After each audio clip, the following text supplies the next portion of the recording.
Welcome back to Diving Into Watches, and we got a great review this week. Being a 4th of July weekend, or going into 4th of July weekend, I wanted to do a different review, do a review on a watch that I haven't covered on the channel so far. I have not covered a digital watch, and I do have digital watches, and I do wear them. But this particular one has a special place in my heart because it's been through a long part of my military career, been on combat deployments, training deployments, you name it. Yes, I actually did wear for a large part of my military career. I did wear a digital watch and not a automatic all the time. The particular watch we are talking about, hugely known in the military, hugely known in the civilian world and active world, diving world, EMT, firefighter, police, and that is Casio G-Shock. This particular one is the Casio G-Shock DW6900-1V. Originally, this watch was released in 1995 and was issued to the military as an actual NSN stock number, so it could be NATO stock number, so it could be ordered. But typically, it was issued to special operations units, etc. Some units could get them and allocate them, but most outside the soft world, civil affairs, airborne, Ranger world, bought their own watches. And this particular watch was issued to the military. I want to say it's the late 90s, early 2000s. And you would definitely, through the last 20 years of the war of terror, from 2001 through our final hoorah in Afghanistan in 2022, I think it was 2022 when the fiasco of the leaving Afghanistan happened. But you would have saw G-Shock all over the place. Hell, you'll see G-Shock still all over the military completely. But this particular one I picked up about halfway through my last combat tour in 2012 in Afghanistan. And the reason I picked this one up is my original Casio, and I'll make sure I show some photos of it, World Timer, the battery crapped out. And so I picked up at the PX, I picked up this G-Shock. I think I paid like $50 for it back then in 2012. And I've had it ever since. I actually have two of them, two identical ones, and I'll show them on the bench. The reason I have two is the original one I had left on a training exercise out at NTC on the dash, and we were out there in the middle of summer in the Humvee, and it kind of warped the case a little bit, and it compromised the water resistance of the watch. So I bought a new one so that I could use it for water activities. But obviously, I kept the original one for being close and dear to my heart. It is a fantastic watch. I love G-Shock. Don't wear it as much as I used to, but it's also the reason I went to an automatic watch for the last probably 10 years of my career, was that an automatic is not going to fail you unless you really, really damage it. And then being downrange, I would see SEALs and SF guys with not only G-Shocks, but a lot of Tudors, Rolex Explorers. The big ones were the Rolex Submariners, Sea Dweller. So that kind of got me down the road of the automatics. I started learning about automatic watches and getting more and more into them. And so I transitioned from the digital watches to or eco drives. I have some eco drives that I have to do a review on those too. But the eco drives early in my military career, I transitioned to the automatic watches because of that battery issue, and I just didn't want to be caught with that. I was fortunate; I had the opportunity to get off the fob and get to a PX, and I was able to replace that watch, which was fantastic because trying to run operations and deal in the military, fire deployed, or even any kind of situation without having a watch just sucks, especially when you can't use an iPhone or anything. So we are taking a look at the Casio G-Shock DW6900-1V and all its awesomeness. And I'm sure so many of you out there have G-Shocks. Let me know if you have this particular G-Shock or what particular G-Shock you have. If you wore one in the military, which one did you wear? Let me know which make and model you wore. I'd be very, very curious to see how many of my viewers are prior military, current military, retired military, law enforcement, whatever. What do you wear in your line of work? Is it a G-Shock or do you wear some other watch? So without further ado, let's jump over to the bench and let's get a closer look with my own personal combat-tested, combat-proven Casio G-Shock 6900-1V. All right, well, here's the watches we're going to be talking about. Obviously, you can see I have the two G-Shocks, and I'll move those out of the way for a second real quick. But this is my Casio World Timer that I had talked about earlier. This is the one that I wore for a long time, and I absolutely love this watch. It has a built-in compass, dual time zones, twin sensors, 200 meters. I even have it still on the original strap, never changed it out. Just was a fantastic watch, but the battery crapped out on me about 4 or 5 months into my deployment, and there was absolutely no way to get a new battery. So I had to set this one aside and go pick up down at the PX. I grabbed the G-Shock DW6900. This is the original. It's all worn out, the band. You really can't see it, but the case is a little warped back here on the side from the heat. This is the new one. Not any difference in 10 years between the two. This one still functions great. I can't take it in the water, and this is the one I use for the water. But I absolutely love this watch. It has been fantastic. It's got some dings and some scratches on it and bangs on it, but absolutely no issues. Change the battery, it keeps on rocking. What's awesome about this one, we'll get into the dimensions real quick, and then we'll get into all the different features. But the case is 53.2 millimeters. It is a lug-to-lug of 50 millimeters, and it is a case thickness of 18.7 millimeters. It is a not a hard Lex, but it's a mineral crystal on it, and then it is 200 meters water resistance. It has a push button in the front for the light. Then you've got your different modes here in the back.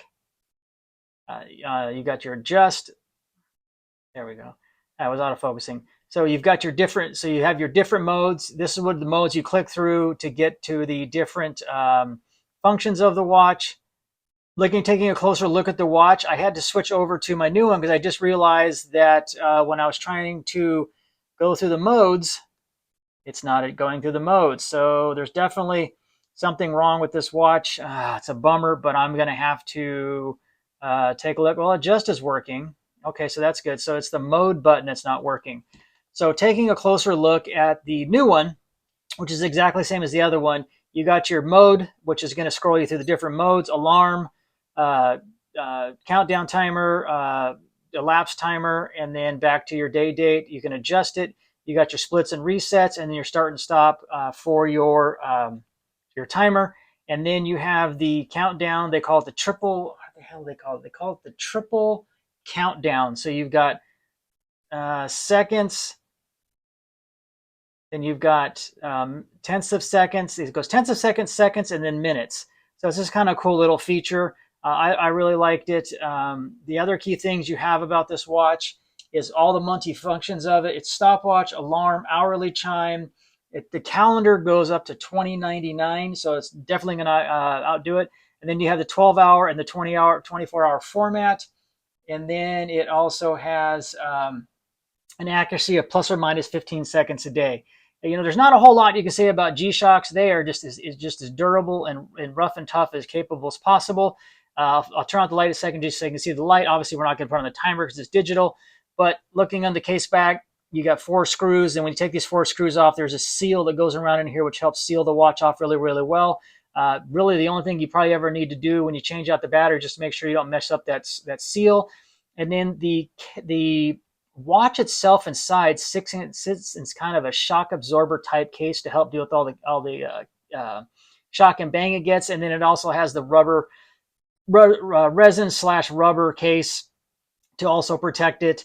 And it fits very, very comfortably. I'll do a wrist shot here in a second, and I'll make sure these throughout you'll be seeing pool shots and water shots and outside shots of this awesome watch. I know there are some aftermarket straps you can get. I think G-Shock even sells a Velcro style strap that would be cool to have. They didn't have it back in the day, but they do have it now that it's available.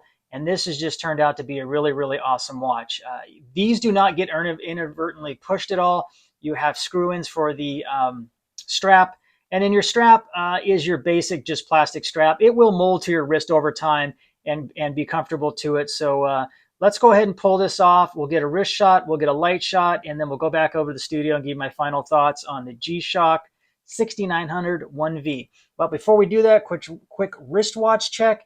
This is my custom modded built. I built myself all from Namoki Mod. It's based on a 62 Moz case. It's gunmetal.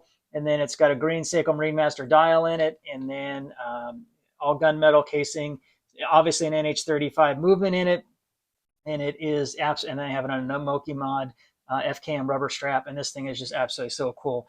I got into building watches for a while, and I just wanted to build myself a nice, cool custom one and totally modded out. So this is not a Seiko at all, a clamage of a Seiko. I just wanted to build my own watch, but I don't wear it a lot, but I just absolutely love this watch. So let me pop this off. We'll pop the Casio G-Shock on. Okay, there it is on my 6¼ inch wrist, and it fits absolutely very comfortable. This strap is not broken in because it's relatively new compared to my old one, so it's a little stiff, but it fits very, very comfortably. When you have a smaller wrist, you're probably going to get some little bit of gapping, but my newer one, it's molded down. My older one is molded down, and it fits very, very comfortably. It's excellent watch. I love it. G-Shocks always tend to look big on wrists, unless you just have a really big wrist, like 7.5 or 8 inch wrist. They're always going to just kind of look big. So that is what it looks like on a 6¼ and these obviously got some outside shots. But let me pop this off, and then we will do a loom shot so you can see what the loom looks like. I should say not a loom, but a light. And then we'll go back to studio. Okay, hitting the light. It's your basic blue indigo light, and it doesn't last very long when it's clipped, but it looks very, very good, and it does exactly what you need it to do. So no need to over embellish or talk about the loom or anything like that, because it's just simply battery operated and goes for a few seconds. Typical Casio light. All right, folks. Well, there's the quick and dirty down look at the Casio G-Shock 6900-1V. We will jump back over to studio. I can't say other than positive things about this watch. There's really nothing I can say negative about it. If you have a smaller wrist, this is the way these bands are. It'll probably gap a little bit, but yeah, no big deal.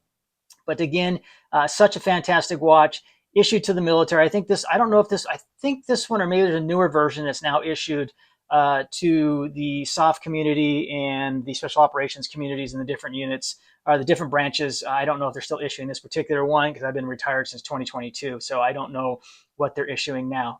But without further ado, let's jump back over to the studio and give you my final thoughts and wrap up this awesome video on the Casio 6900 G-Shock. Well, there you go, folks. There is the review of the Casio G-Shock 6900-1V and all its unique coolness, and what an awesome watch. As I said, there's not a whole lot you can say about G-Shock. They're just a fantastic watch. They have a huge usage in the military world from all branches, and in the civilian law enforcement and EMT world, and then just everyday people using them. I see them at work. I see them all over the place. They are just a popular, fantastic watch, made very popular originally back in the skateboarding days, back in the 80s, early 90s when they were first coming out. I think it was 80, I should say early, it was like 83 when the first G-Shock came out. And they originally marketed to that, sports world's skateboarder world, and they took off from there. Such a fantastic watch. But as I said earlier, if you have one, let me know what you have. Did you wear it in the military? Let me ask you, if you're in the military, do you still have your G-Shock? Do you still keep it? Most of us have a huge emotional attachment to them, and we will never get rid of them unless somehow they're destroyed or they're lost, etc. But like a lot of things, unlike most of our equipment, they're other than our dog tags, probably they're one of the very, very few things that goes through our entire career in the military. Even if you did 1 enlistment or 2 enlistments, or you did 20 years, that watch is the one thing that pretty much goes through everything you do in life, from basic training to the CS chamber, to the ranges, to deployments, to schools, to everything. Your entire military, that watch is typically what's with you. So again, thanks for watching, everybody. Hey, make sure you hit that subscribe button. Make sure you give us that big thumbs up, because that's what drives us out to the algorithm, brings in awesome, great viewers like you. I hope you all have a fantastic 4th of July, and you have a great 4th of July weekend. As always, stay safe. Do the right thing, be kind to others, because you don't know the battles they're fighting. And as always, I'm diving into watches. And until next week, I'm out.